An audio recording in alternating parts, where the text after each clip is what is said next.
Las opiniones emitidas en este programa son responsabilidad de sus panelistas e invitados y no reflejan la posición de esa empresa.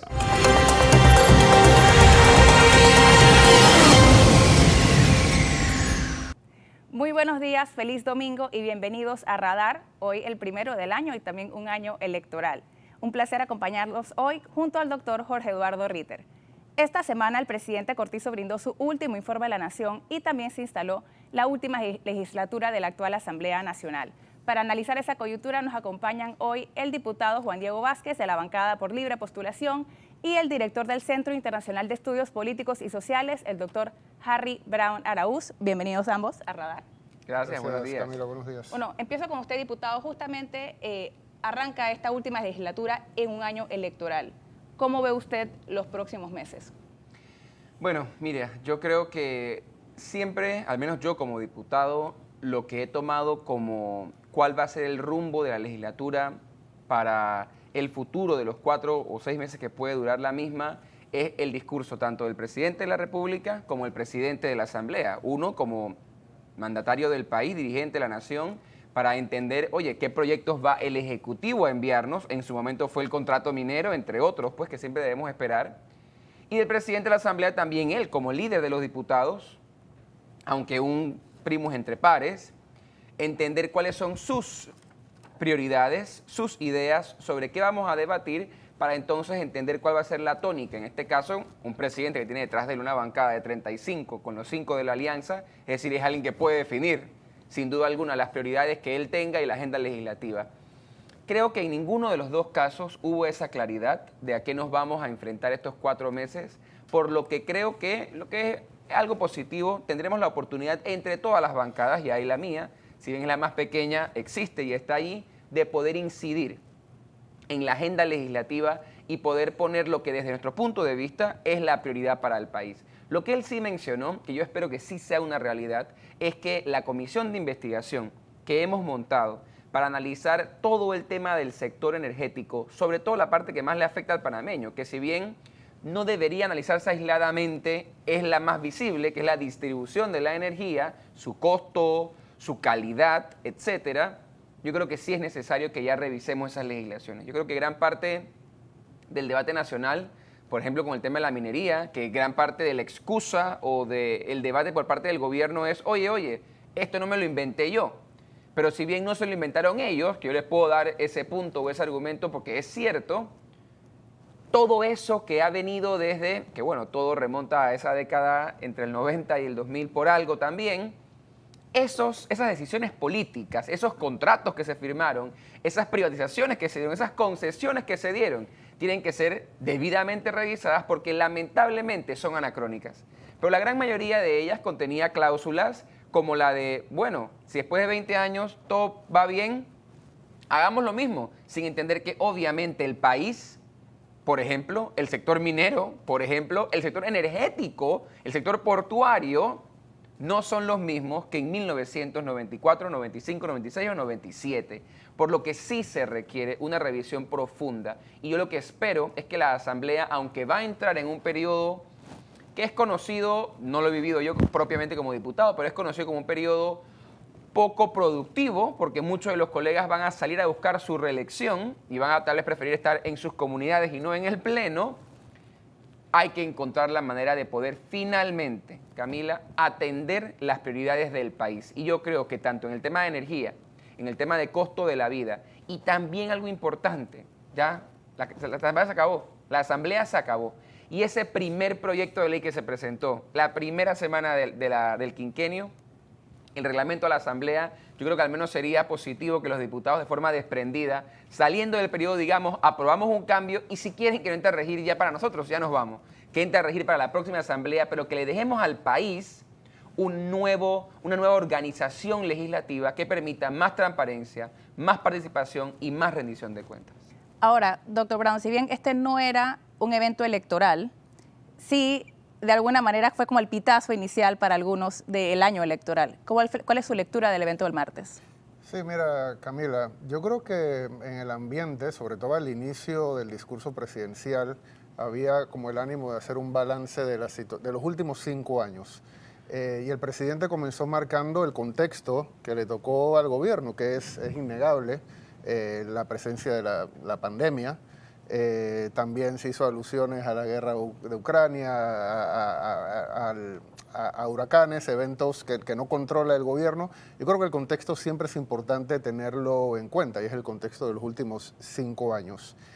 Luego saltó rápidamente a la enumeración de obras, y ahí hay un estilo de los presidentes panameños que siempre cae en esa enumeración de obras como gerentes que le están presentando al país la lista de los logros alcanzados.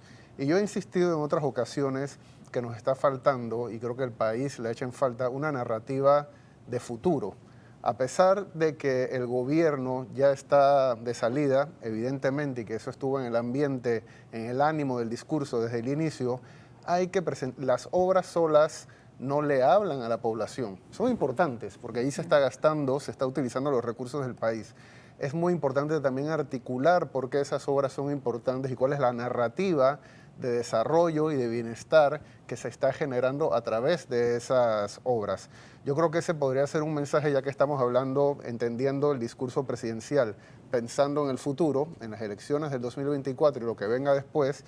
Es importante dar el mensaje al próximo presidente o presidenta que todas las obras, claro que son importantes, pero que hay que presentarle al país un marco de referencia para entender la importancia de esas obras y para soñar un poco, y digo soñar de la manera más concreta posible, aunque parece contradictorio, soñar un poco sobre el futuro y poder amalgamar un proyecto de país que movilice a la población.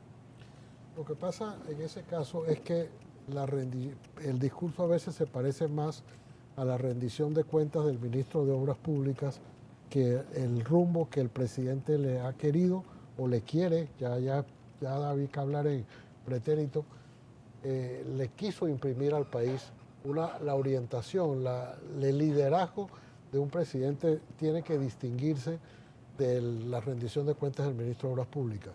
Pero también es que hubo temas que son recurrentes, por ahí ya las han circulado muchísimo. El Estadio Mariano Bula y el Hospital Amador Guerrero figura desde hace 4 o 5 discursos permanentemente, así como en la Asamblea. Y no se han entregado. Y no se han entregado. Disculpe que lo interrumpa, que quede clara esa parte. Que quede claro, por supuesto, si lo ponen todos los años es porque no lo han terminado, pero también, la verdad sea dicha, diputado, también solía haber en los últimos, por lo menos en los últimos 4 discursos, era recurrente el tema de la que usted acaba de mencionar, del el reglamento interno, que no apareció, ni tampoco apareció la extinción de dominio, que solía aparecer siempre. Yo no sé si el hecho de que ya no aparezcan los discursos significa que iban a ir al olvido o que ya nos tenemos que resignar a que eso no va a ocurrir. Mire, yo creo que yo nada más quiero hacer una acotación a lo que han mencionado sobre el discurso del presidente.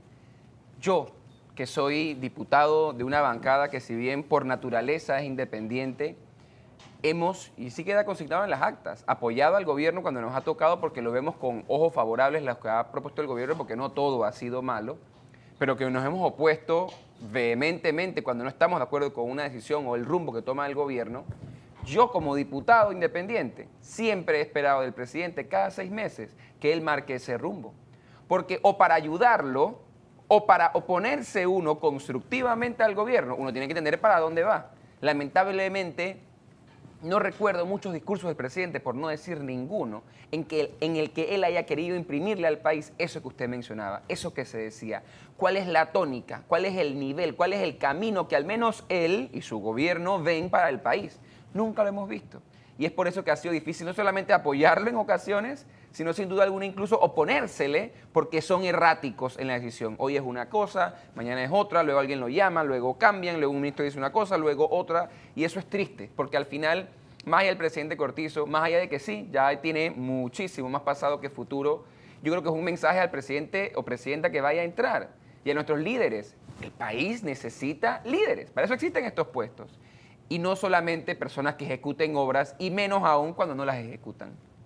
En cuanto al reglamento, a la extinción de dominio y otras leyes, sí. Yo creo que sin duda alguna es preocupante que no hayan aparecido en los discursos del presidente de la Asamblea, porque creo que sí, al menos los anteriores sentían tal vez, podemos llamar alguna obligación o responsabilidad con, en su discurso por lo menos, decir que les interesaba apoyarlos.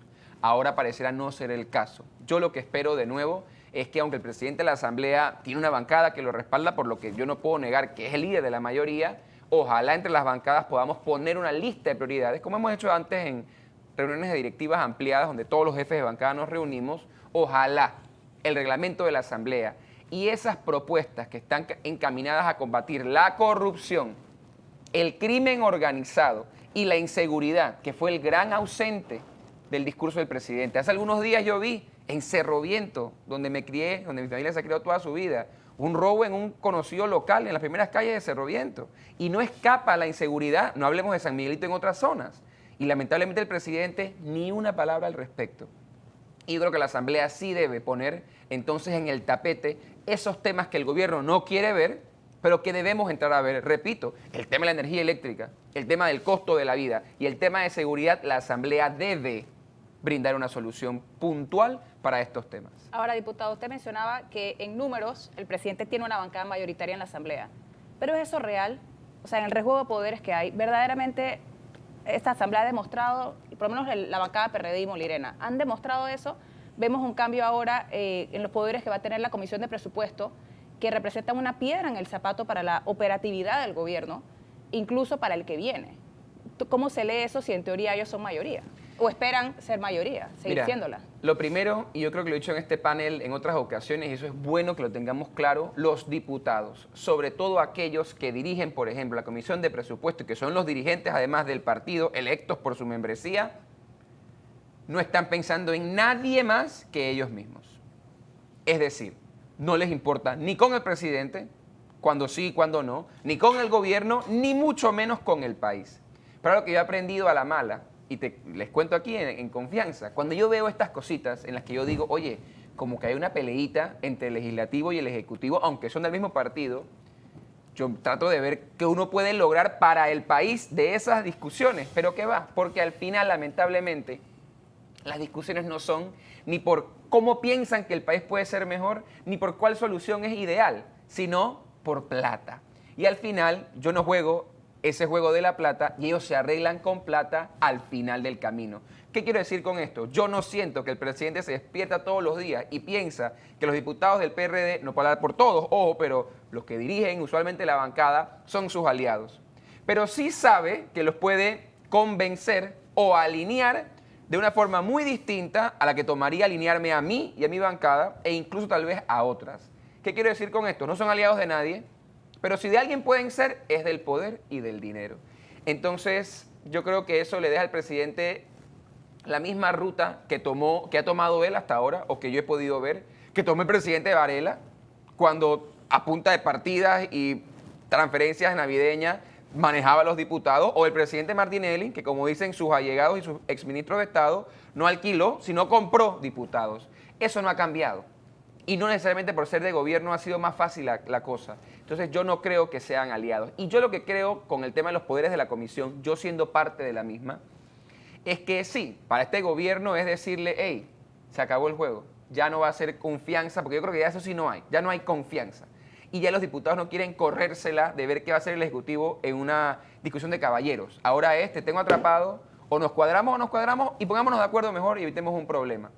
Y por eso no lo veo tan delicado, aunque sí creo que va a ser un impedimento para ejecutar el presupuesto enorme, abultado, injustificado que se han aprobado. Lo que sí veo delicado, y no estaré yo en la Asamblea para vivirlo, es que el próximo gobierno, que yo estoy seguro de una sola cosa, del PRD no va a ser, va a encontrar posiblemente aún diputados del PRD que quieran enquistarse en la Asamblea y desde la Asamblea en la Comisión de Presupuesto, mire lo que le digo hoy, enero de 2024, van a querer tener rehén a cualquier presidente o presidenta que sea electo y que, como digo, probablemente no sea de sus aliados o de sus más afines. Entonces, yo creo que eso es muy delicado, que hay que analizarlo y que tenemos que desde ya aclarar a los diputados que sí, tienen un rol como parte de órganos del Estado, pero que los que mandan aquí no son ni los diputados ni el presidente, es la gente que quiere ver soluciones y que esa peleita entre ellos no permite generar soluciones reales. Bueno, y justamente, doctor Brown, para analizar ese contexto sumando a la ciudadanía, que este año le puso freno a todos los niveles de gobierno, de una manera que yo no recuerdo haber visto en mucho tiempo. Sí. ¿Cómo analizamos el contexto en el que se van a llevar a cabo estas elecciones? O sea, no solamente los últimos meses del gobierno, sino también el inicio del próximo. Déjenme rescatar muy rápidamente algo sobre el discurso presidencial en clave electoral, para hacer el puente con lo que creo que hace el puente perfectamente con lo que me acabas de preguntar. Hacia el final del discurso presidencial, el presidente Cortizo habló sobre su compromiso de una transición ordenada. Y yo he escuchado a algunas personas decir como, bueno, qué tontería, porque acaso hay otra opción. Y creo que sí era un mensaje importante visto no solamente en el contexto panameño, sino también en el contexto latinoamericano. Las transiciones ordenadas no están siendo la norma en América Latina.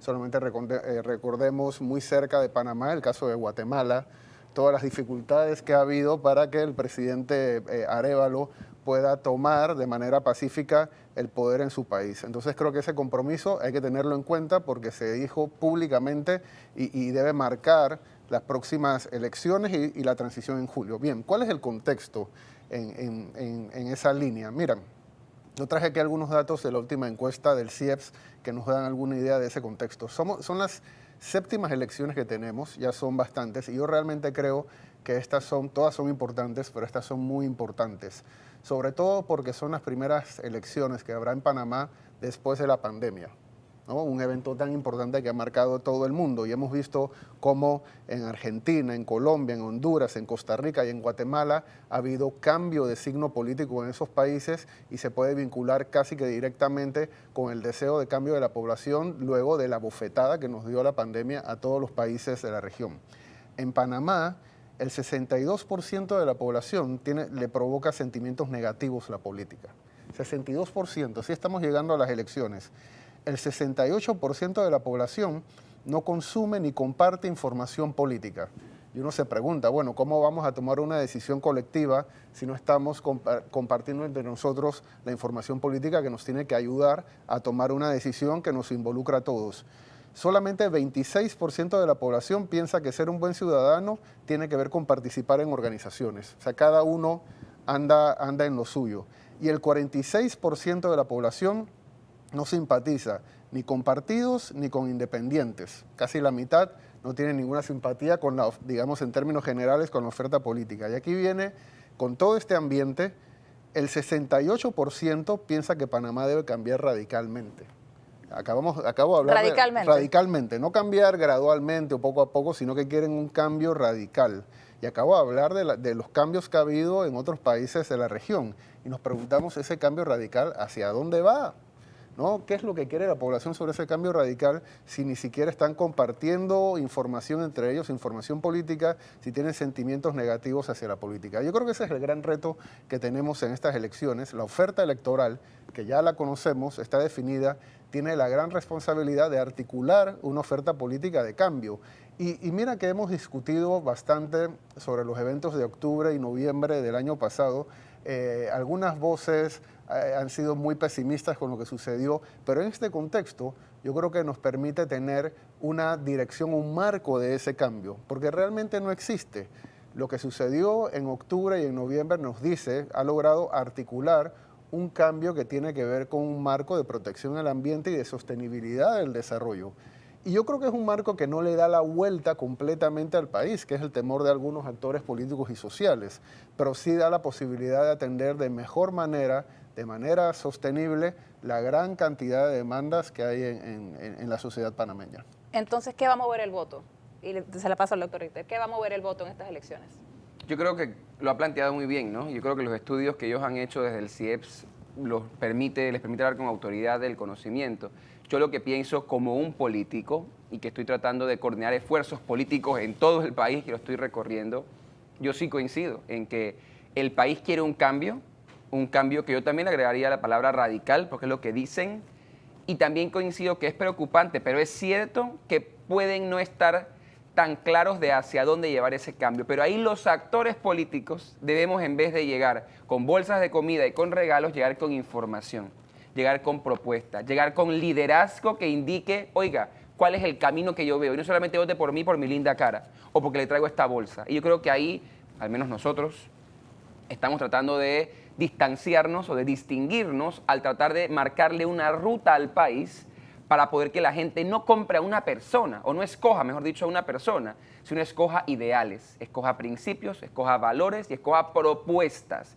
Yo creo que a eso debemos tratar de llevarlos y creo que el tiempo nos da, para que al menos un sector importante del país no se deje llevar, porque van a venir todos los eslogans. Y ahora que escucharon a Harry Brown, que es el que sabe el tema, todos los presidentes van a cambiar con el eslogan de algo por cambio, y si no de cambio radical, y si no de radical.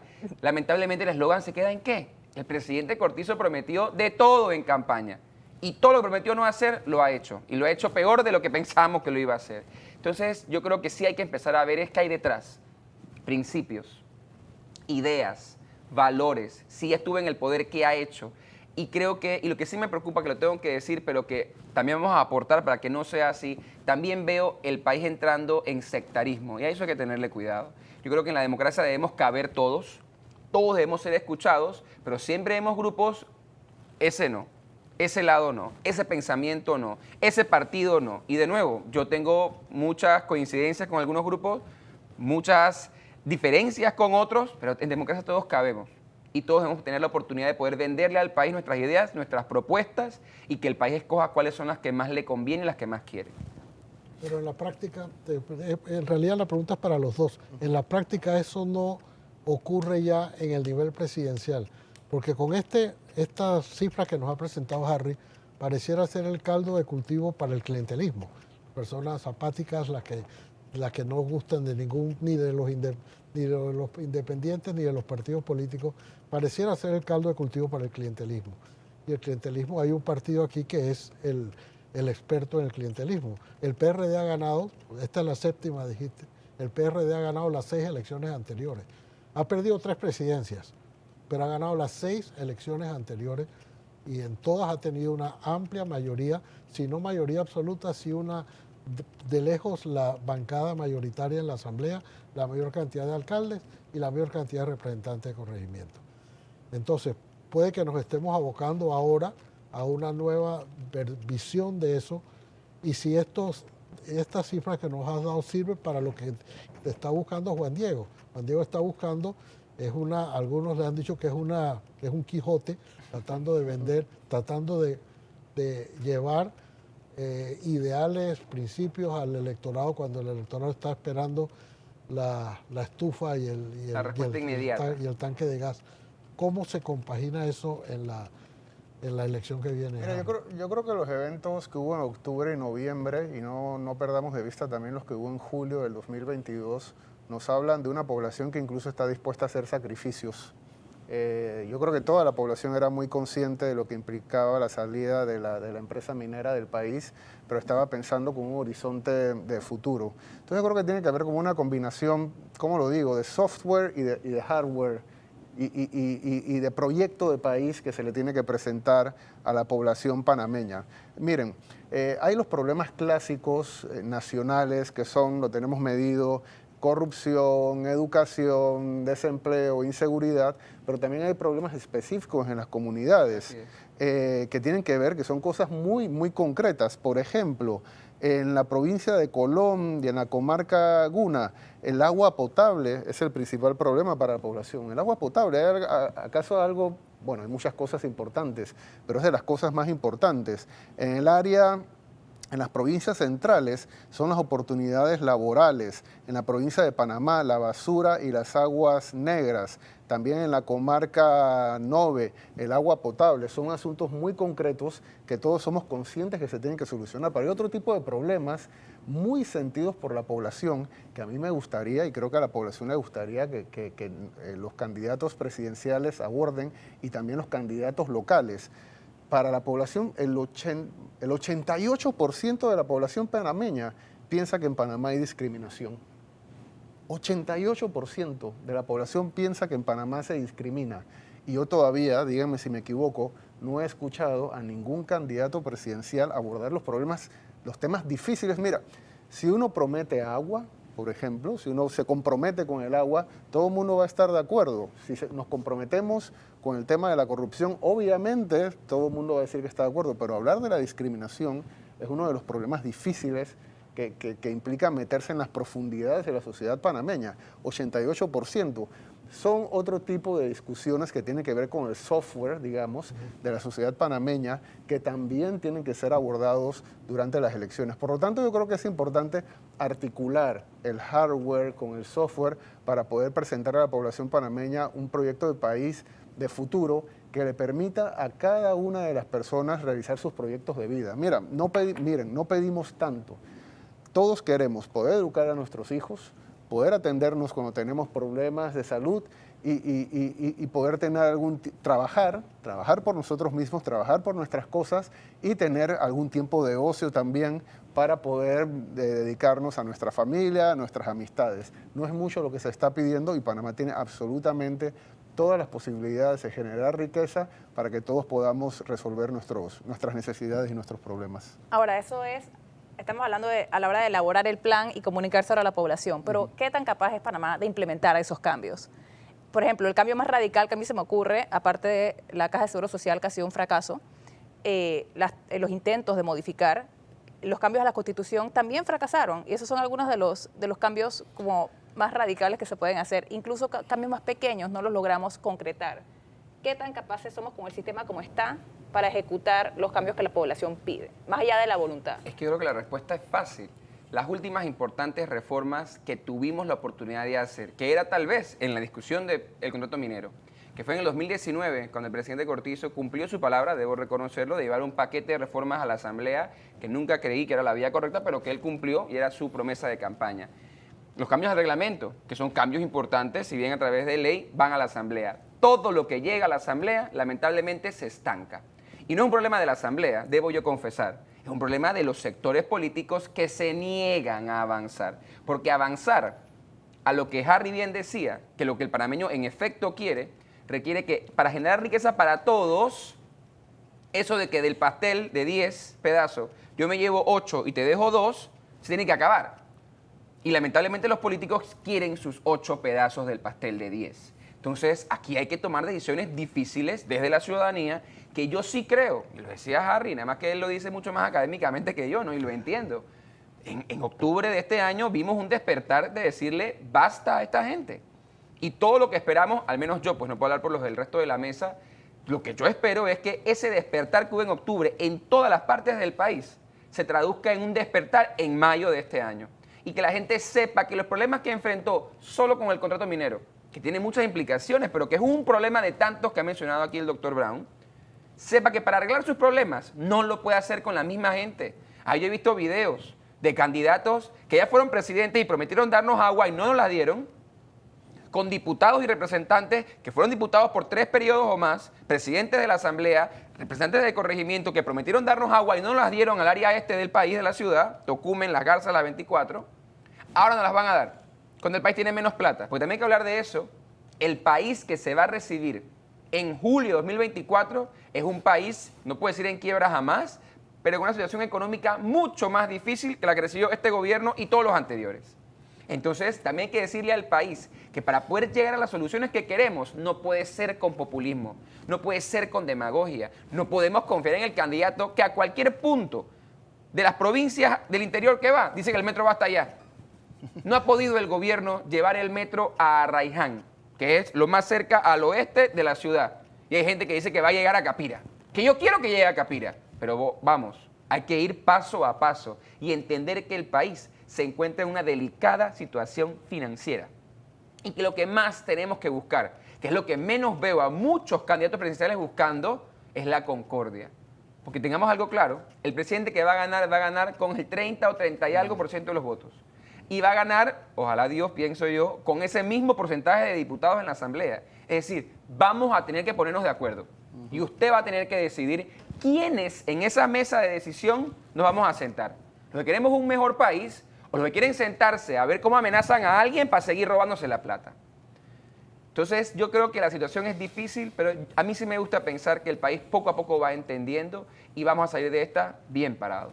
Bueno, en breve hablaremos de dinero, pero unos 30 segundos, doctor Brown, Sí, yo creo que sí somos absolutamente capaces porque lo hemos sido antes. La segunda mitad de la década de los 90 fue la etapa del reformismo panameño, tuvimos capacidad de reformar porque teníamos en la mira la reversión del canal y nos estábamos preparando para eso y para consolidar nuestra democracia. Lo que pasa es que después de eso nos hemos instalado en la autocomplacencia, creyendo que ya lo hicimos, que ya lo logramos y debemos buscar un nuevo horizonte, y por eso vuelvo a valorar las movilizaciones de finales del año pasado nos dan ese proyecto de país que nos permite, que le permite a la oferta política, a la dirigencia del país, social, económica y política, articular ese proyecto de país que nos permita lograr las reformas que necesitamos de la misma manera que lo hicimos a finales de la década de los 90. Bueno, muchísimas gracias a ambos. Usted quédese con nosotros porque en breve regresamos con más de Radar.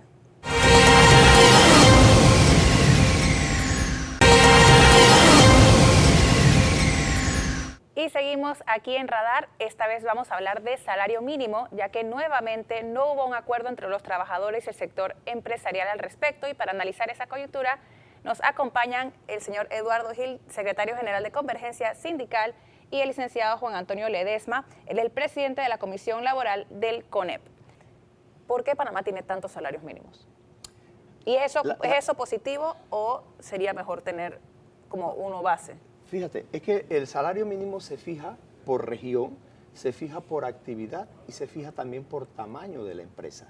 Esto no es igual cómo funciona, cómo genera una empresa, una micro, pequeña y mediana empresa, por ejemplo, en un pueblo en el interior del país, que lo que puede generar una micro, pequeña y mediana empresa, que se dedique inclusive a lo mismo, pero en una cabecera de provincia, ¿no? Entonces, por eso también se trata sobre el salario según la región, y es que así lo establece la norma.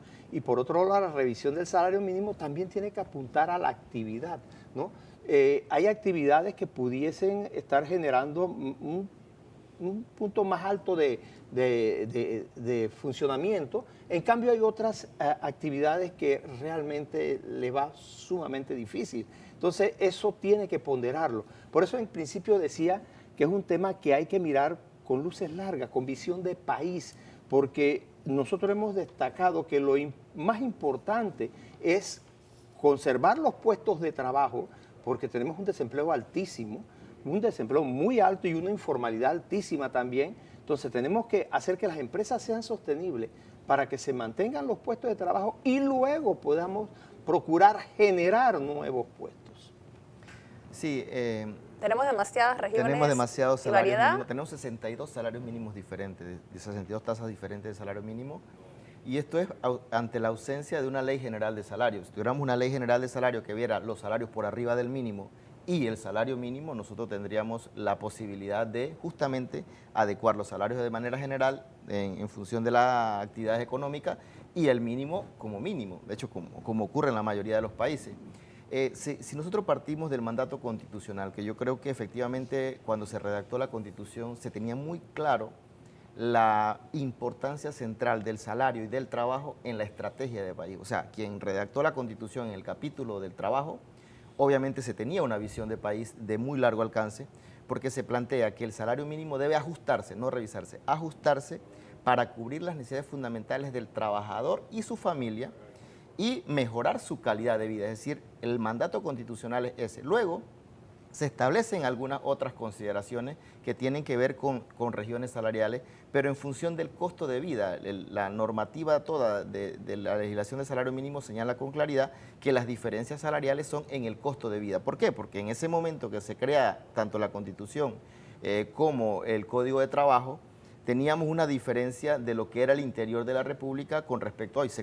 Era más barato vivir en el interior de lo que era vivir en las metrópolis. Hoy esa realidad ha cambiado. Hoy en el interior es más costoso que vivir que en las ciudades, por lo tanto esa diferencia salarial ya no está justificada. Ahora bien, hay actividades económicas que podrían tener y eso en la propuesta que nosotros presentamos en esta ocasión lo valoramos, como por ejemplo cuando nosotros hablamos de comercio al por menor, cuando estamos hablando de pequeñas empresas del comercio al por menor, los hoteles, los restaurantes, obviamente que como tienen un mercado pequeño, se considera la valoración de que tengan una diferencia salarial de la región 1 con la región 2. Sin embargo, hay actividades económicas como la industria manufacturera, cuyo mercado no es local, sino que es un mercado nacional, incluso de exportación, en las cuales no tiene ninguna sustentación que exista un salario de hasta $100 mensuales de diferencia.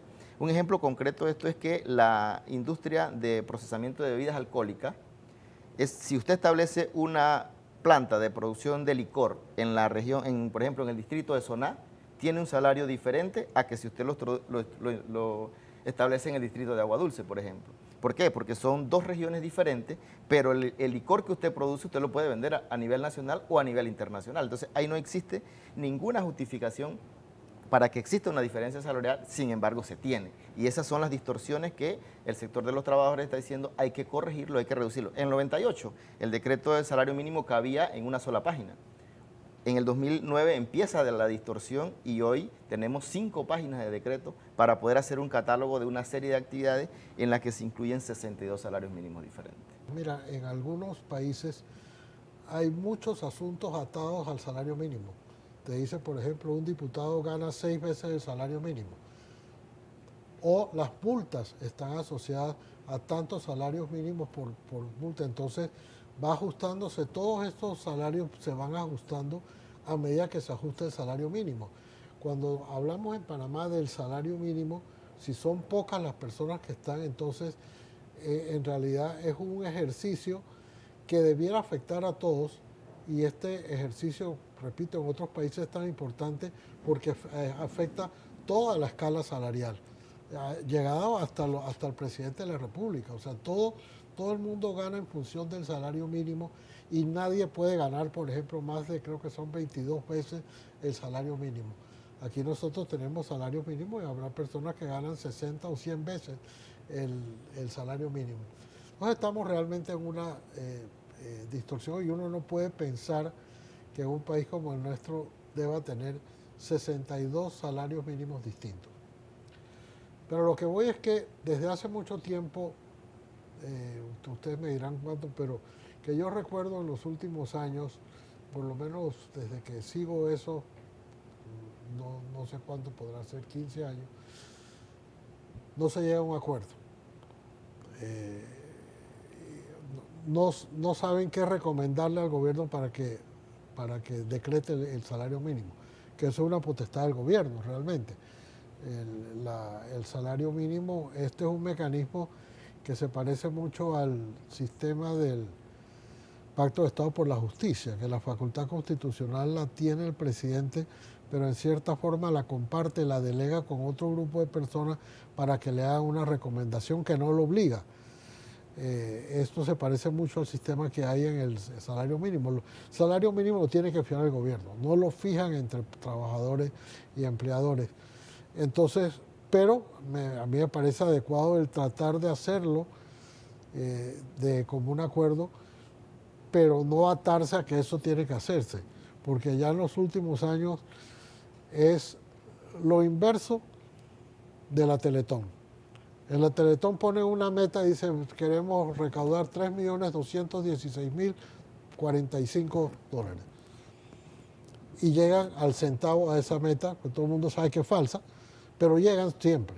Acá todos los años se sientan a negociar y todo el mundo sabe que no se va a llegar a ningún acuerdo, y ahora y menos en 62 salarios mínimos.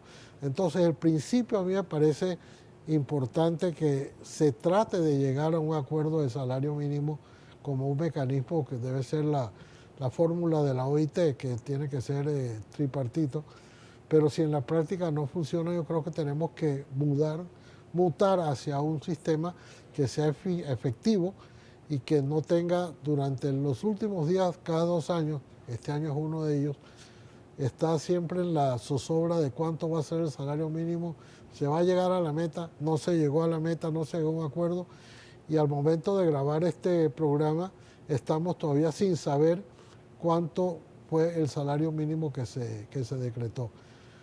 Ahora, lo que vale la pena que nos expliquen ustedes es cuán lejos estaban o cuán lejos quedaron uno del otro.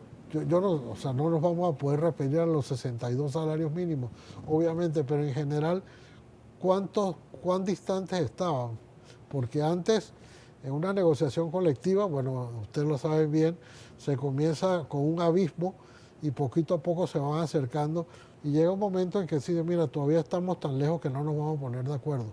pero cuando están lo suficientemente cerca dice, bueno, hagámosle el último esfuerzo para ver si hay, lo cual le facilita al gobierno además buscar un justo medio entre las partecitas que quedan que no acordaron. ¿Cuán lejos quedaron ustedes de acordar un salario mínimo? Fíjese, me encantó su reflexión porque comienza haciendo un análisis de la situación que tenemos en la Comisión de Salario Mínimo. Cierto, sí hemos hecho hemos logrado en algunos casos acuerdos, creo que fueron 2 y 1 parcial. Son 53 salarios mínimos realmente los que tenemos en el decreto de salario mínimo. Sin embargo, el tema no es ese, el tema es que no es viable poder establecer un aumento de salario mínimo y hacer una propuesta de salario mínimo de manera general porque hay que mirar si las empresas tienen la condición para poder sustentar ese aumento de salario y que tenemos que entender que cuando se dice aumento de salario mínimo no estamos hablando simplemente del salario, es que también impacta en las vacaciones, impacta en el décimo, impacta en la prima, impacta en el seguro social, en el seguro educativo. Entonces es un impacto fortísimo sobre la empresa y de pronto tenemos las empresas que están tratando de subsistir porque venimos de una pandemia, no nos hemos recuperado totalmente de la pandemia, vino el asunto de los cierres de calle y nosotros como panameños también tenemos que hacer una reflexión y aprender a protestar de otra manera. Nuestras protestas no nos pueden llevar a que nos peguemos un tiro al pie nosotros mismos, que nos afectemos nosotros mismos y afectamos realmente a las micro, pequeñas y medianas empresas, afectamos a los productores que no podían ni siquiera visitar su propia finca.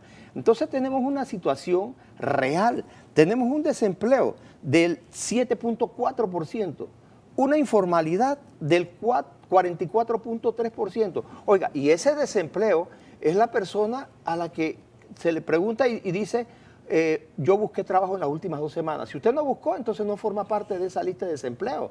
Entonces, ojo, eso es un problema tremendo, eso es mucho más allá. Según los registros de contrato, no llegamos todavía a los registros de contrato del 2019. Y cuando vemos esos registros de contrato nos damos cuenta que una persona puede ser contratada inclusive en una o varias empresas por tiempos definidos y pareciera que fueran muchos contratos y es una misma persona. Entonces nosotros, el sistema que tenemos que ir cambiándolo. Por eso me gustó su reflexión. Nosotros tenemos que buscar un método más científico que busque la productividad, porque como país tenemos que ser competitivos. Ya el mundo se hizo pequeño y nosotros no competimos nada más con la empresa que está al lado. Nosotros competimos a nivel internacional. Y a veces dejamos de lado cosas y desechamos cosas pensando que las damos por hecho. Lo que nosotros dejamos, lo que nosotros desechamos, la forma en que nosotros nos afectamos, la aprovechan nuestros vecinos. Y van creciendo y no nos damos cuenta y nosotros nos estamos afectando. Entonces, ¿a dónde estábamos? ¿Qué distancia? La distancia que estábamos es que precisamente las condiciones daban para revisar el salario mínimo, pero sin embargo no nos daban para hacer una propuesta de aumento de salario mínimo, porque las empresas, principalmente el 80% de las empresas que generan empleo aquí son micro, pequeñas y medianas empresas. Y hagan una encuesta para que vea y se va a dar cuenta que están afectadas. Ahora, antes de pasar con el señor Gil, usted mencionaba las condiciones económicas que se han dado en los últimos meses y la pandemia. Sin embargo, en su discurso el presidente dijo que la perspectiva de crecimiento de Panamá era de 10%. Y si bien, claro que hay una realidad con las empresas, con las MIPYMES y con varios sectores específicos de la economía, al mismo tiempo la inflación también es real, el incremento del costo de la vida también es real. Entonces, ¿cómo se le explica a un trabajador que su realidad no está a la par que la de la empresa? Fíjese, en la OIT se maneja un concepto que es el de empleo decente, ¿verdad? Pero no puede haber empleo decente si no hay una empresa sostenible. Si la empresa no logra tener los beneficios, las entradas, las ganancias, ¿cómo hago para aumentar? Entonces, si me obligan, porque me dictan un decreto y el decreto puede venir y decir, hombre, tienes que pagar tanto. Entonces yo lo que tengo que mirar es, si yo tengo 4 trabajadores, ¿cómo hago para trabajar con 2? Entonces, si usted busca eso, se va a dar cuenta que los que están trabajando quieren conservar su puesto. Pero si usted le pregunta a los desempleados, ojo, y la cantidad de desempleados, la mayoría, más del 50%, son jóvenes. Y a nosotros nos preocupa eso porque eso es un caldo de cultivo, un problema social. Entonces, si usted les pregunta, quieren un puesto de trabajo. Pero si nosotros obligamos a las empresas a hacer un aumento que no pueden sustentar y que la empresa no se hace sustentable con eso, entonces va a tener que reducir los puestos de trabajo. Se aumenta el desempleo. Y entonces, por otro lado, no hemos hecho ninguna política para que esa gente que está en la informalidad venga a la formalidad. ¿Y por qué están en la informalidad? Porque allí no pagan salario mínimo, allí no pagan seguro social, allí no les llegan a perseguirlo las instituciones. Entonces nosotros tenemos que buscar una fórmula para que esa gente se haga formal, porque inclusive esa informalidad afecta al seguro social. Y esa informalidad, ojo, mire que se lo digo, esos informales de hoy son los próximos beneficiarios de los 120 a los 60. ¿Por qué? Porque no van a tener cotizaciones para una jubilación, no van a tener cotizaciones para subsistir. Y hoy por hoy, de pronto todavía están jóvenes, están fuertes, hacen cosas. Llega el momento y no van a tener cómo. Entonces, tenemos que hacer un cambio en el sentido de ¿qué? De que nosotros, de pronto, este sistema de negociación del salario mínimo, de revisión del salario mínimo, no es el más correcto. Tenemos que buscar las fórmulas de productividad. Ahora, la fórmula que tiene, por ejemplo, la OIT no se aplica cuando hay convulsiones sociales o cuando hay situaciones excepcionales, por ejemplo, la pandemia. Esa fórmula del seguro de la OIT no es aplicable allí, ni cuando también se dan los cierres que se dieron, ¿no? Hay otras fórmulas. Chile usa una fórmula que también usa Estados Unidos. Entonces nosotros tenemos que buscar cómo hacer esto para que sea científico, para que no sea que de pronto el sector sindical diga, hombre, lo que queremos es tanto y porque lo que necesitamos es tanto y nosotros por el otro lado decimos, no podemos. Entonces es importante que vayamos mutando hacia un sistema científico, responsable, porque fíjese, como dije al principio, es una situación que si usted le pregunta a cualquiera, ¿quieres que te aumenten el salario? Todo el mundo va a decir que sí. Todo el mundo, porque es por emoción. Sin embargo, esto no es un tema de emoción, es un tema de visión de futuro, de visión de país, de sostenibilidad y de creación de puestos de trabajo para esa gente que está afuera. Yo estoy viendo las graduaciones, todos esos muchachos salen a formar parte del mercado de trabajo y no encuentran trabajo. Entonces hay que hacer que las empresas sean sostenibles. Señor Gil, ¿cuál era la posición del sector trabajador? En primer lugar, la comisión no es una negociación. La comisión es un espacio de diálogo en donde los sectores hacen balance, hacen valoraciones, hacen conclusiones, recomiendan, y la idea es de que valorando los datos, los indicadores económicos, no la especulación. Efectivamente, yo coincido con el sector empleador al decir que esto no puede ser emoción. Sin embargo, decir que el aumento del salario crea desempleo o que el aumento del salario mínimo crea informalidad es un dato meramente especulativo. Los indicadores demuestran exactamente lo contrario. De hecho, los 3 premios Nobel de Economía que fueron premiados en el 2021 tienen un estudio, al igual que Stiglitz, en donde señalan que el aumento del salario mínimo no está relacionado ni con el incremento del desempleo ni con el incremento de la informalidad. Esos son datos de investigadores que ¿quién puede cuestionar un premio Nobel de Economía en este país? Pero por el otro lado, en la evidencia empírica, nosotros encontramos que los salarios mínimos, que señalaba el doctor Richter, por ejemplo, están en Europa. Los salarios mínimos más altos, los salarios mínimos más bajos están en América Latina y en África. Sin embargo, las mayores tasas de informalidad y las mayores tasas de desempleo se encuentran en África y en América Latina, no en Europa, donde los salarios mínimos son mucho más elevados. Por lo tanto, no existe una relación ni empírica ni científica que demuestre este mito que se ha vendido históricamente a la población panameña. ¿Y en Panamá existe data de los últimos aumentos de salario mínimo que ha pasado aquí? Es que efectivamente eso es. Por ejemplo, en el año 2011 se dio uno de los mayores ajustes de salario mínimo. En el 2013 se dio otro de los mayores aumentos de salario mínimo. Y en esos años siguientes, cuando se aplica el salario mínimo, es cuando hay mayor crecimiento económico en el país. Es decir, que es contraria a la tesis de que se plantea de que el salario mínimo afecta el crecimiento económico. Pero es lógico. ¿Por qué? Porque cuando usted coloca dinero, más dinero circulante en el bolsillo de los trabajadores no tienen ni siquiera disponibilidad de ahorro. Eso va directamente al consumo. Mientras que cuando usted coloca dinero, como este gobierno, que apenas asumió el poder, pagó $2.000 millones al sector empleador, supuestamente para reactivar la economía, nunca se reactivó. ¿Por qué? Porque cuando el empleador o el inversor recibe dinero, tiene tres opciones: o lo ahorra, o lo invierte, o lo saca del país. Y en este caso, en nuestro país, no lo genera necesariamente en el consumo interno, a diferencia de los trabajadores que sí generan inmediatamente el consumo interno. Por otro lado, doctor Richter, es que es muy difícil que uno pueda ir hacia una conclusión de consenso si uno plantea y sustenta una propuesta científicamente, respaldada con los indicadores oficiales, y plantea una posibilidad del 30, 32%, 20, 25%, que fue la propuesta de los trabajadores, que está, además de eso, segmentada por sector económico, por tamaño de empresa, por ocupación, incluso por regiones.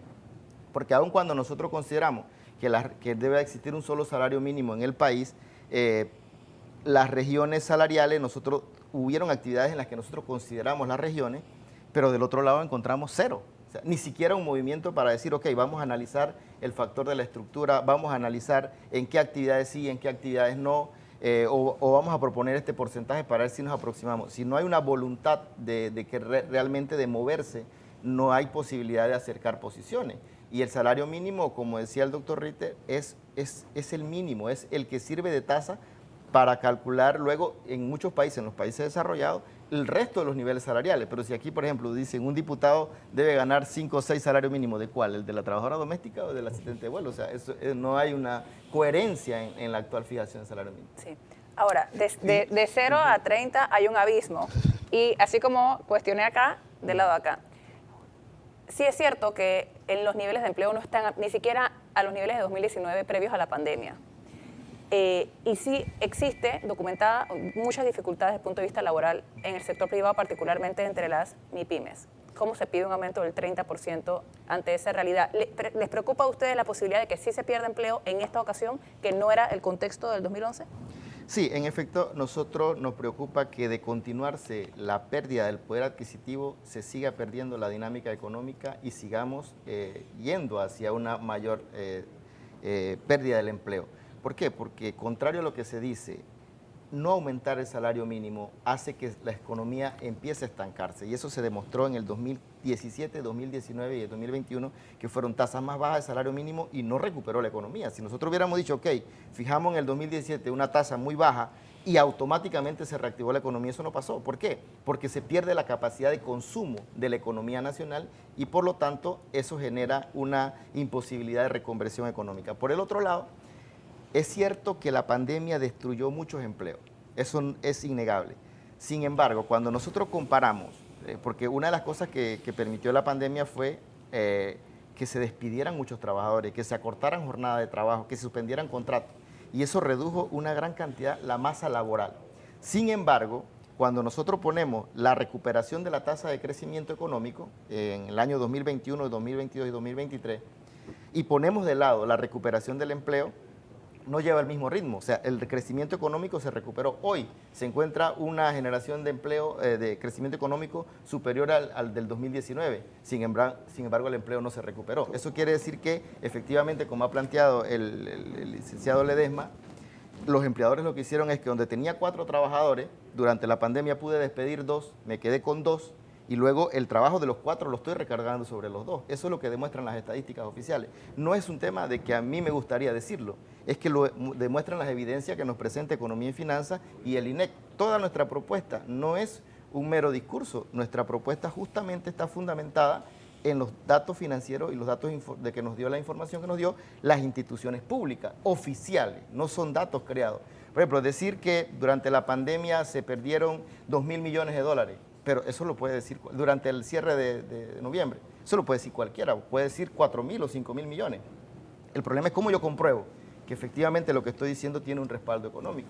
De hecho, la Economía y Finanzas nos señala que Panamá proyectó un crecimiento por el orden del 5% al inicio del año 2023, lo modificó a no menor del 6% en la proyección y según la presentación de la Economía y Finanzas se iba a concluir el año con un crecimiento económico de no menos del 6%, es decir, que el impacto no fue tal como se pretende señalar. Incluso para el 2024 las proyecciones de Panamá siguen siendo las mejores que el resto de la región. Panamá no tiene un problema de competitividad, Panamá es líder a nivel de competitividad. El problema de Panamá no es el crecimiento, el problema de Panamá es la distribución. Y efectivamente, si uno no tiene un entorno sostenible, o sea, hay un dirigente sindical que yo siempre recuerdo que señalaba, no puede haber algo sostenible en un contexto insostenible. Y la desigualdad que hay en Panamá, la pésima distribución de la riqueza, el achicamiento del salario está creando un ambiente insostenible efectivamente para las inversiones que luego se expresan en las protestas sociales. Tenemos 30 segundos para que tenga una respuesta y nos quedamos sin tiempo. Sí, es que definitivamente no podemos comparar la productividad de Europa con la productividad de Panamá. Ese es uno de los puntos. Por otro lado, fíjate, ese 7.4% de desempleo no es real. ¿Quiénes son los que están dando el empleo en Panamá? Se está dando a nivel informal y el gobierno tiene una gran cantidad de empleo que no es sostenible tampoco porque no podemos tener un gobierno que sea el que sostenga la generación de empleo en el país. Eso por ese lado. Y por otro lado, fíjese que en los últimos 10 años ha habido una disminución del empleo en el sector particular. ¿Y eso a qué se debe? A que las empresas no están siendo sostenibles. Entonces, si usted le pone encima de eso un aumento de salario mínimo como lo que se está proponiendo y que se está proponiendo porque lo propongo y ya, entonces, ¿cómo hace esa empresa para seguir funcionando? No puede funcionar. Entonces, eso no va a generar empleo, eso no genera actividad económica. El crecimiento económico se genera si hay proyectos privados, proyectos estatales que generen riqueza, que generen puestos de trabajo. Pero no porque yo le fije un salario mayor a una empresa, a una micro, pequeña, mediana empresa, y se lo dé al trabajador, se va a reactivar la economía. Así no funciona la economía. Tienen que haber proyectos. Y tenemos que mudarnos, tenemos que ir hacia un sistema diferente de revisión del salario mínimo, para que realmente si la empresa puede obtener ganancias, puede aumentar salario. Si la empresa no tiene esa capacidad, entonces ¿cómo hace? Entonces está condenada o a disminuir su plaza de trabajadores o a cerrar. Bueno, en este caso la decisión le toca al Ejecutivo, así que muchísimas gracias a ambos por acompañarnos en este debate. Regresamos en breve con más de Radar.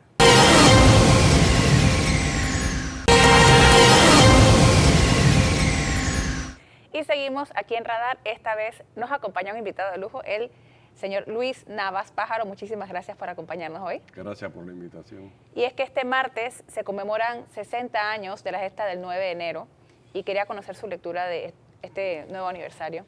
¿En qué momento encuentra el país? Es una muy buena pregunta. Después de 60 años, ¿en qué momento nos encontramos?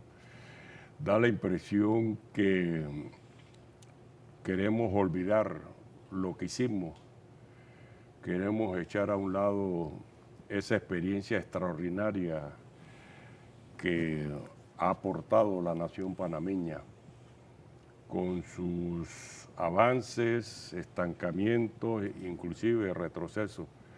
Pero lo más importante es que el 31 de diciembre de 1999 el esfuerzo de muchas generaciones culminó con la recuperación de nuestra soberanía, con la incorporación de nuestro territorio que fue entregado a perpetuidad en 1903 con ese fatal tratado, y vale la pena que podamos recrear en cada momento de nuestra vida esos aportes, porque también hay que subrayar que no todos los panameños, en ninguna parte del mundo, todos los ciudadanos están a favor de la libertad, la democracia, ¿no? Hay sectores que, contrario al desarrollo de la historia, quieren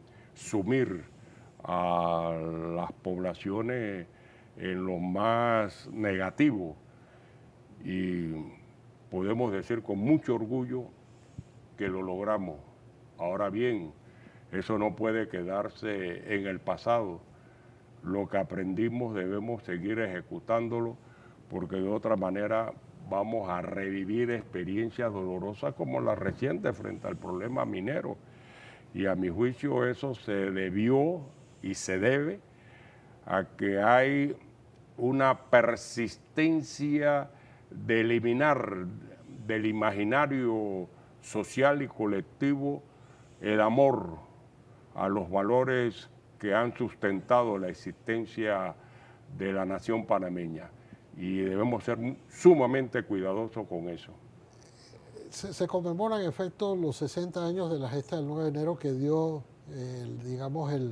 que fue realmente el inicio, no el inicio de las aspiraciones, pero sí el inicio de la etapa definitiva que culminó después con la firma de los tratados Torrijos-Carter.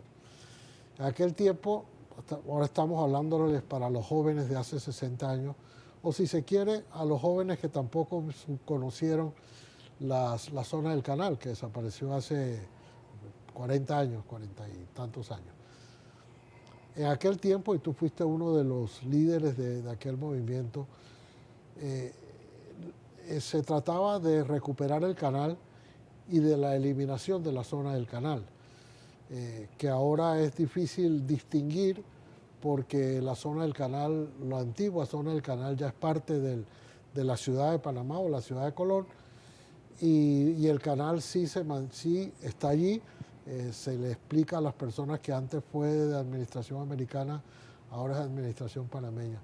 Pero si tuviéramos que retroceder en el tiempo esos 60 años, para los jóvenes de entonces, que tú lo eras, los dirigentes de entonces, ¿qué era más importante? ¿La recuperación del canal o la eliminación de la zona del canal? Las dos cosas. Sí, Las dos cosas marchaban en simultáneo. No había en ese sentido prioridad. El problema es que a partir de 1904, cuando los Estados Unidos ratifican el tratado y entran a construir el canal, inmediatamente se apoderan del centro del Istmo de Panamá e instituyen allí una zona. En esa zona del canal funcionaba un gobierno. Y fíjense lo paradójico, una de las primeras protestas por esas medidas arbitrarias que ejercen los Estados Unidos es la Asociación de Comerciantes de Panamá, el embrión de la actual Cámara de Comercio. Sin embargo, ese organismo no tiene la menor idea de que gracias a ese esfuerzo el presidente Teodoro Roosevelt se comprometió públicamente a no establecer una colonia, y esa carta que nos entregó fue una bandera que a cada rato nosotros sacábamos para exigir que Panamá era soberana en la zona del canal. Entonces, se apoderaron del recurso económico vital, nuestra posición geográfica, que la explotaban mediante canal y ferrocarril. Segregaron una parte vital de nuestro territorio, la llamada zona del canal, y por supuesto un gobierno con leyes propias, tribunales, sistema penitenciario. Entonces eso agredió el amor propio de nosotros los panameños. Los únicos que valían eran ellos. Y eso fue lo que resultó del enfrentamiento del 9 de enero en el Colegio Secundario Superior de Balboa. ¿Quiénes estudiaban allí? ¿Quiénes eran los que estaban allí?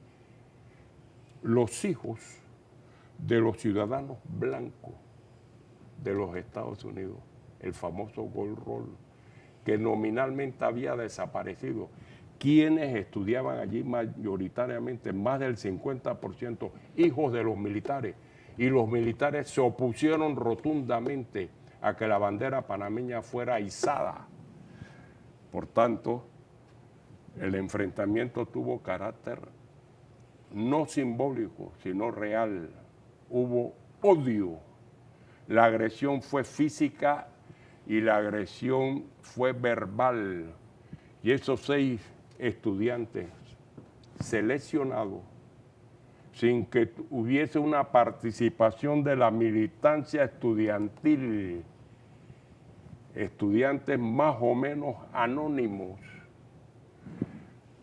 puedo decir con propiedad que la chispa de ese movimiento la protagonizaron 2 institutores, el estudiante Pascual Macpherson y el estudiante Eligio Carranza. Esos fueron los de la chispa y fue acompañado por sus compañeros. Y el mérito de esos 6 jóvenes fue mantener nuestra bandera, que no fuese arrebatada. Nos la rasgaron, sí, pero no la entregamos, la defendimos. Y lo otro, la sensatez de no incorporar en esa pequeña delegación a ninguna dama. Había allí, en esa manifestación, damas. Y puedo decir hasta con cierto sonrojo que tengo esposa en razón de que no fue escogida para participar de esos 6. Ustedes se pueden imaginar el acoso, el irrespeto a algunas de esas institutoras. Todavía estuviéramos peleando y tirando puño y patada. Ahora, ¿cuál es el legado, más allá de los resultados concretos que salieron del 9 de enero? ¿Cuál es el legado que se le ha dejado a la nación panameña? ¿Hemos sabido aprovecharlo? Y si no, ¿por qué? 1, la actitud firme de un presidente en medio de un proceso preelectoral. Enero precede las elecciones de mayo del 64. Y ese presidente, y valdría la pena escuchar la conversación de él con el presidente Johnson. Le recomienda al presidente Johnson tener sentido de la realidad. Él, que en 1961 le había advertido al presidente Kennedy que era necesario unas nuevas negociaciones, y a partir de ese momento el presidente Chiari decide romper relaciones diplomáticas, un paso trascendental, y no reanudar las relaciones diplomáticas hasta que hubiese el compromiso de un proceso de negociación. Se logra el compromiso de negociar el 3 de abril de 1964. Y el compromiso era eliminar las causas de conflicto. Por tanto, los panameños teníamos que definir cuáles eran esas causas de conflicto. Pero quedamos enredados en un proceso electoral terrible. El único partido que no apoyó al presidente Chiari fue el partido de Arnulfo Arias. 2 comunicados sacaron. El primero señalando al gobierno de Chiari como que él era responsable de lo que había sucedido por no haber previsto las medidas para evitar ese enfrentamiento, como si eso se hubiese podido evitar. Y el segundo, al percatarse de la medida infeliz en que habían caído, entonces disponen que están dispuestos a apoyar un proceso de negociación. Y déjeme decirle que en razón de ese proceso de negociación, en junio de 1967, se nos da a conocer 3 proyectos de tratado. Si se hubiesen aprobado esos 3 proyectos de tratado, todavía los Estados Unidos estarían dominando lo que era la zona del canal y que cambiaba de nomenclatura, se llamaba área del canal. En vez de la ley de la zona del canal, el estatuto del área del canal. Y seguían las bases. Aquí el problema duro, el hueso duro de roer, era la utilización militar de nuestro territorio. Luis, ahora estamos 60 años después. Y yo creo que donde Camila quería decir, nosotros estuvimos en ese momento a la altura de las circunstancias, dirigidos por supuesto por la actitud valiente, patriótica, histórica del presidente Chiari. y los jóvenes y esa explosión espontánea de gente. Hubo la chispa, hubo los dos estudiantes que mencionas, después fueron también los universitarios y en aquel momento hubo una verdadera explosión social, gente que fue sin armas o solamente a defender la soberanía. Después hubo armas. Después hubo armas, sí, pero la pregunta, Luis, es que si ahora con el pasar del tiempo, tú en aquel tiempo eras dirigente estudiantil, Del Colegio Álvaro de Colón. Hoy eres miembro de la Junta Directiva de la Autoridad del Canal de Panamá, ha sido, digamos, el principio y en la actualidad de todo este proceso. Gracias por no decir fin. No va a ser el fin, porque el fin no existe en este caso. Hemos de alguna forma defraudado, y lo digo como nación, el legado de esos jóvenes de 1964, en alguna forma. Desde mi punto de vista, sí. Hemos sido egoístas. Es más, ¿por qué no decirlo? Hasta desagradecidos. La educación, la conciencia de pertenencia de una sociedad está en mostrar sus figuras cimeras.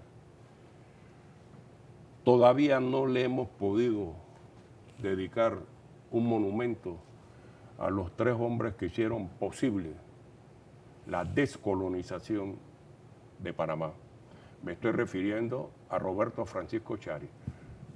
Hay avenidas, hay una biblioteca, varios etcétera. No le hemos tampoco reconocido la dirección estratégica del general Omar Torrijos Herrera. Y tampoco le hemos reconocido a un presidente que se jugó su capital político por apoyar la causa panameña. Esos 3 hombres, para la generación de trabajadores del Canal de Panamá, debe ser el símbolo para continuar preservando que ese canal le sirva a toda la nación y no solamente a un sector como se pretendió y se seguirá pretendiendo, porque aquí hay intereses económicos muy poderosos que nada más desean que el canal se dedique a pasar buques y no emplear los beneficios extraordinarios que puede generar la explotación de la vía interoceánica para generar otras actividades. Nosotros tenemos ahora mismo un reto existencial: agua, recurso hídrico, y eso no puede ser desatendido. O vamos a contar con ese recurso hídrico para que la economía panameña, el eje de la economía panameña funcione, y además suministrarle agua a una población cada vez más creciente en el corredor transísmico. Eso se tiene que afrontar. Y no nos equivoquemos, hay fuerzas que tienen otras iniciativas que le resultarán más rentables. Y lo digo con propiedad, Bayano no nos resuelve el problema en el corredor transísmico. Puede ayudar a aliviar el suministro de agua potable en Panamá Este, pero la actividad fundamental en el corredor transísmico sigue estando allí. Y puede hacer, y le hago un respetuoso llamado a la Corte Suprema de Justicia, hay una demanda de inconstitucionalidad porque la manera en que se eliminó la ley 44 que le permitía un manejo mucho más amplio de la actual cuenca del canal, no se hizo con la aprobación de la Junta Directiva. La Junta Directiva, por mandato constitucional, es la que tiene que velar por la cuenca hidrográfica del Canal de Panamá, y se pasaron por encima esa disposición está la demanda. Si se resuelve esa demanda, podemos entonces resolver de otra forma y de manera directa el asunto del embalse del río Indio. Ese va a ser uno de los grandes temas, es ya uno de los grandes temas, Así es. el agua. Así es. Y yo entiendo que cuando se amplió la cuenca hidrográfica, que fue en el año 99, se hizo justamente pensando en la posibilidad de fuentes futuras para el canal.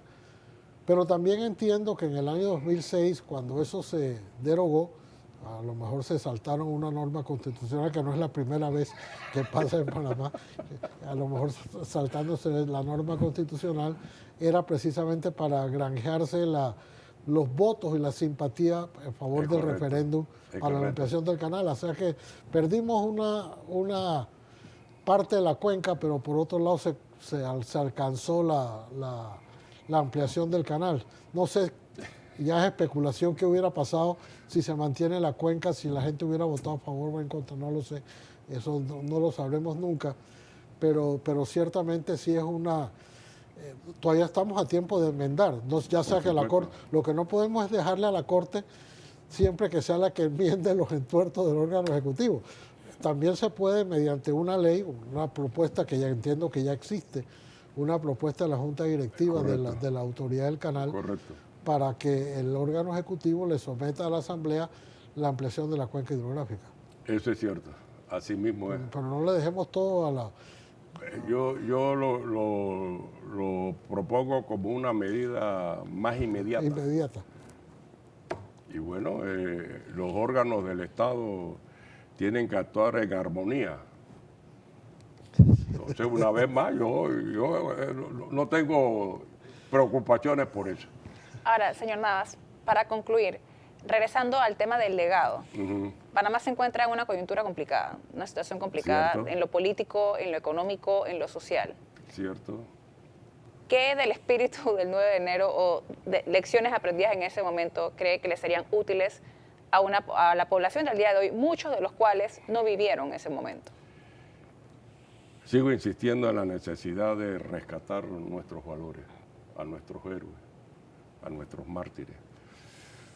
Y para ello acabo de reiterar una propuesta de hace buen rato de ese monumento a estos tres hombres, distinguidos hombres. De igual manera, valdría la pena que en el caso de Colón nosotros le rindamos el homenaje a quienes en esa ciudad ofrendaron su vida por la descolonización del país. Allá se construyó un puente y ese puente puede llevar el nombre de un destacado militante obrero, el que gracias a su dirección y conducción este país contó a partir de 1959 con un salario mínimo. Me refiero a Andrés Galván.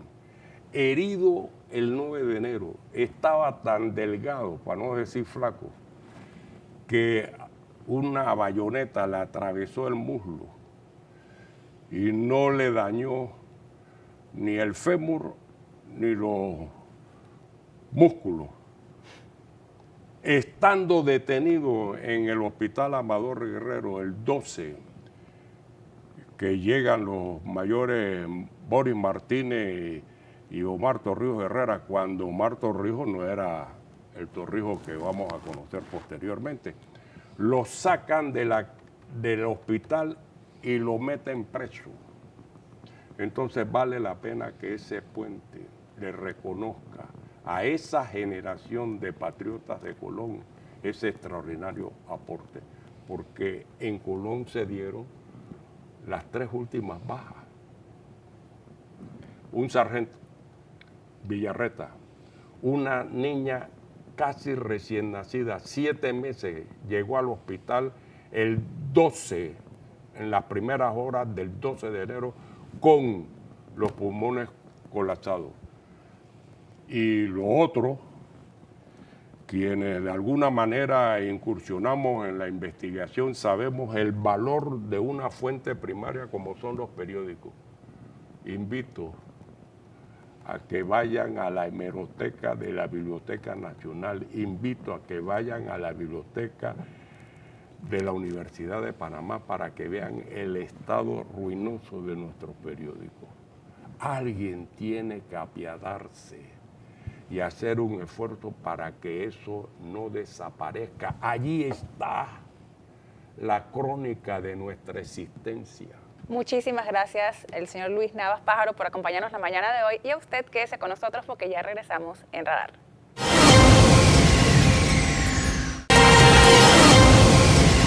Y veamos qué nos ha preparado el caricaturista Hilde la mañana de hoy. Bueno, ahí vemos, doctor Ritter, a un roedor ensacado que dice: vote por mí y solucionaré todos sus problemas. Y un ciudadano que le responde: mi problema es usted. Bueno, Hilde, como siempre, genial.